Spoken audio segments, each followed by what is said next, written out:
আসসালামু আলাইকুম। আশা করি সবাই ভালো আছেন। আজকে কথা বলবো মানুষের কনফিডেন্স নিয়ে।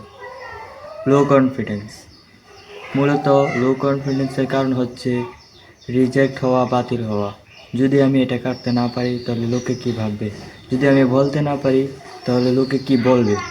এটাই হচ্ছে লো কনফিডেন্সের মূল। ফেল হওয়ার ভয়, রিজেক্ট হওয়ার ভয় আমাদের কনফিডেন্সকে একেবারে শেষ করে দেয়। এই জন্যই বলি মানুষের সব থেকে বড় রোগ হচ্ছে লো কনফিডেন্স। থমাস আলবার্টকে 10,000 বার ফেল হতে হয়েছিল একটা সাকসেসফুলি লাইট জ্বালানোর জন্য। অন্যদিকে আমাদেরকে যদি বলা হয় 10,000 বার গণনা করার জন্য, তাহলে আমরা নিজে জানি না কতবার গুনতে পারবো। আপনি যে কোনো ব্যক্তিকে দেখেন না কেন, তারা অসংখ্যবার ফেল করেছে। তাই ফেল করাটা কোনো লজ্জার বিষয় না।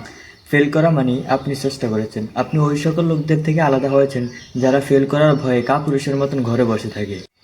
এই বিষয়ে আমার একটি ছোট গল্প মনে হয়ে গেল, তা আপনাদেরকে বলি। এক গরিব লোক রাস্তা দিয়ে হাঁটার সময় এক বাইকারকে দেখতে পায়, আর সে ভাবে সে কত ভাগ্যবান যে তার কাছে একটা বাইক আছে। তার সাথে একটু কথা বলি। প্রতিটি লোকটির কাছে গিয়ে বলল যে আপনি কত ভাগ্যবান, আপনার কাছে একটি বাইক আছে।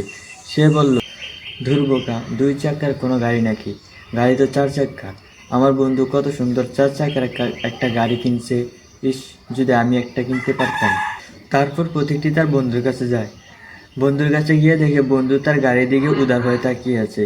প্রতীকটি গিয়ে বলে, আপনার গাড়িটা কত সুন্দর। বন্ধু বলে, আর গাড়ি, আমার বস একটা পার্সোনাল প্লেন কিনছে, ভাবতে পারো। হায় রে আমার পোড়া কপাল, আমি কেন পারছি না।